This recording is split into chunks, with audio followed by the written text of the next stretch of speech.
Hello everyone, this is Azam Khan. मैं बात करूंगी इंपॉर्टेंट क्वेश्चन जो कि ऑर्गेनिक केमिस्ट्री का है। क्वेश्चन बेटा इसी साल जेईई मेंस में पूछा गया है। फर्स्ट स्टेटमेंट जो दिया हुआ है इसमें कहा जा रहा है cross aldol condensation between two different aldehyde will always produce four different product.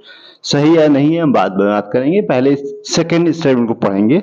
When semi carbazide react with a mixture of benzaldehyde in acetophenone under optimum pH it form A condensation product with acetophenone only. ये बात सही है नहीं है? आइए हम एक एक करके देखते हैं। सबसे पहले अगर देखें आप एल्डोल कंडेंसेशन की बात करें तो आपको पता है कि सबसे इंपॉर्टेंट जो कंडीशन होना चाहिए एल्डिहाइड ग्रुप के रिस्पेक्ट में, यहाँ पे जो आपको कार्बन नजर आ रहा है उस कार्बन पे हाइड्रोजन प्रेजेंस होना चाहिए, alpha hydrogen.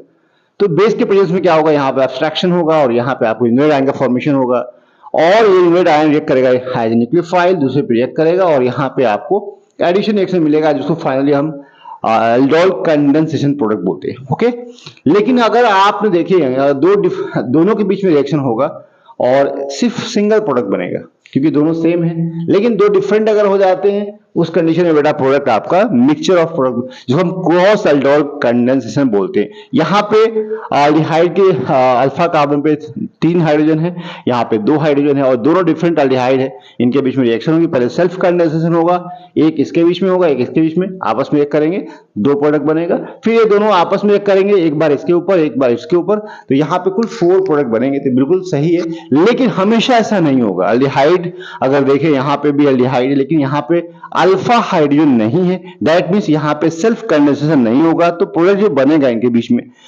Mixture of product होगा लेकिन लेस देन 4 होगा। ओके, तो यहाँ पे स्टेटमेंट 1 क्या है, यहाँ पे आपको गलत है। तो सेकेंड स्टेटमेंट की बात करें तो जो कि सेमी कार्बाजाइड की बात अगर करें तो यहाँ पे देखें इन दोनों के बीच में चाहे आपका एसिटोफिनॉन हो चाहे बेंजल्डिहाइड हो, इन दोनों में रिएक्टिविटी की बात करें तो benzaldehyde is more reactive as compared to acetophenone. इसकी साफ वजह है, 2 सब्स्टिट्यूएंट लगे हैं कार्बन ग्रुप के पास, दैट मींस यहाँ पे स्टेरिक क्राउडिंग ज्यादा है।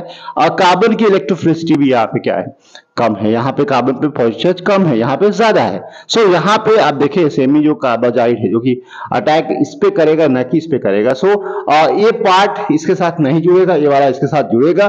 तो स्टेटमेंट सेकंड में बात कही गई है कि एसिटोफिनॉन का जो पार्ट होगा जो कि जुड़ेगा न कि ये जुड़ेगा, तो वहां पे सेकंड स्टेटमेंट में क्या है, गलत है। तो बात statement 1 and statement 2 are false. तो सही आपको आंसर यहाँ पे होगा सी।